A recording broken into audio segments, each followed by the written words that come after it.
what's up? Good morning again mga ka-pro success natin dyan. Mga ka-pro success, wala nang pro negative ha. Ano man ang nangyari sa ating bansa ngayon, sa paligid mo, kailangan you have to choose the success side, pro success side. Kasi marami na mga negative na nangyayari. Lagi kong inuulit-ulit, lagi kong sinasabi sa mga nakaraang video natin na pagising mo pa lang may negative na sa paligid. Okay? Kaya stay on the pro success. Dapat pro success ka, hindi pro negative, hindi pro failure. Okay? Ayan. So may nagtatanong lang kasi sa akin guys, mga idol, na profitable nga ba ang pagtitrade sa forex? Profitable nga ba or nakakalugi lang? Ganito lang ang sagot ko eh. Kasi hindi naman tayo tinuturuan sa school natin, ano man ang course mo, hindi ka tinuturuan na mag-trade through forex. 'Di ba? Nakakagulat ako nga nakapagtanong ako eh. Kasi I enrolled into a business management course sa nung college ako, classmates ko. Ito lang, meron nga akong mga kakilala na mga graduate na mga business ads o kaya ng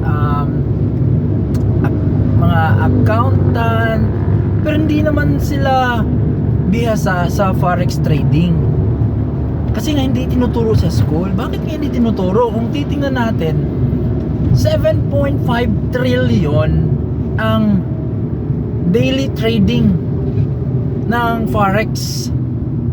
No, yung palitan ng dolyar, ng peso, dolyar ng Australian dollar, ng Singaporean dollar, ng Canadian dollar, ng gold at saka ng dollar. 7.5 trillion per day. Ganun katindi guys. Ganun katindi, ganun kalaki ang kalakaran sa forex trading. Ngayon ang tanong, kung ganun kalaki, kung mag-uumpisa ako ng forex trading, profitable ba yan? Hindi ba ako malulugi? Hindi ba ako masusunog? At saka ang tanong, magkaano ba ang kapital na dapat kong bitawan para kumita ako sa forex? Maraming tanong yan, no? Iisa-isahin natin. Unang-una, profitable nga ba? Depende. Yes, depende yan. Ganito, kailangan mong pag-aralan, maghanap ka ng mga kakilala na pwedeng tuturo o mag-guide sa'yo. Meron naman dyan sa YouTube, pwede mo i-search. O kaya kung hindi ka satisfied, kasi sa YouTube kasi parang patalon-talon yung iba, no, na natutunan natin. Ako din nagsisearch din ako eh. Merong isang institution, meron isang organization na nagtuturo ng libre. Isa na yan yung FTH Club. So nagtuturo sila ng libre sa forex. So kailangan mo lang, kailangan meron ka lang kapital, ganun lang. Tapos before ka magti-trade, tuturuan ka muna nila from foundation to advance. So maganda yon kasi parang you earn while you learn. Ang tanong, hindi ba ako malulugi? Depende pa rin sa'yo. Kasi meron tayong tinatawag na parang trading psychology. Meron tayong tinatawag na emotional handling pagdating sa trading eh. So kailangan i-master mo rin yung emotion mo. Kasi minsan kapag lumaki na yung kita mo, parang nagigreedy ka na. Gusto mo nang kunin lahat. Di ba? Ang liit lang ng kapital mo, tapos gusto mo nang kumita ng milyon. Hindi ganoon yung trading ha. Hindi ganoon yung forex. Paunti-unti muna. Okay? Sa forex trading kasi, pwede mo siyang gawing part-time. So expecting na bibigyan ka rin niya ng part-time income. So huwag kang mag-expect na part-time yung binibigay mong oras at saka maliit yung binibigay mong kapital, kikita ka ng malaki. Walang ganon. Okay?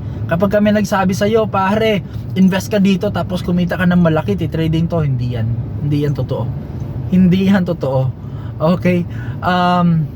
Sorry sa mga kaibigan ko na nag-invite sa akin, pero hindi ako naniniwala na yung 1,000 pesos mo magiging 5,000 in just sabi natin, consistent kasi sabi nila eh, in just 20 days magiging 5,000, yung 2,000 mo magiging 10,000 in 20 days. Hindi ganoon ang pagkakakilala ko, hindi ganoon pagkakaintindi ko sa forex. Yung volatility niya, yung trend niya na up and down, I'm not sure ha, kasi yung iba ginagamitan ng mga bot yung trading bot. Pero personally, kung mag manual trading ka, swing trading ka, parang malabo siya. Correct me if I'm wrong. On my experience, hindi naman ako ganun kagaling sa trading eh. So sa akin lang. Pero kung kaya mong gawin yon, maganda. Ito lang sa akin guys.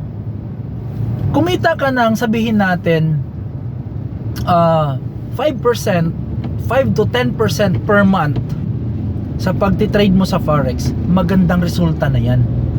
Diba? Walang bangko magbibigay sa'yo ng ganyan. Kung halimbawa darating ka sa 20 to 25% per month na profit sa pagtitrade mo, napakaganda. Ang ginagawa ng isang kaibigan ko, ang ginagawa niya kasi 2 to 5% per day ang ginagawa niyang profit. Tapos tigil na siya. Sabi niya, tigil na ako, baka mag-greedy. So, yun lang yung target niya. Kapag kumita na siya ng 2.5, pwede na siya magpahinga. Pero pag meron pa siyang natitirang hindi na close na trade, yun ang mabibigay sa kanya ng additional profit. Ganon. So, kapag ka nag 2.5 ka na, i-close mo na, tapos pahinga ka na bukas ulit para fresh ulit yung mind, no? Yung another question is, magkano ang kailangan kapital? Guys, actually $50 pwede na yon. Pero it doesn't mean sa $50 mo magiging mayaman ka na, hindi. Ano pa lang yan eh, pilot trading pa lang yan eh. Kumbaga sa $50 mo, dyan mo matututunan na paano gumagalaw yung market.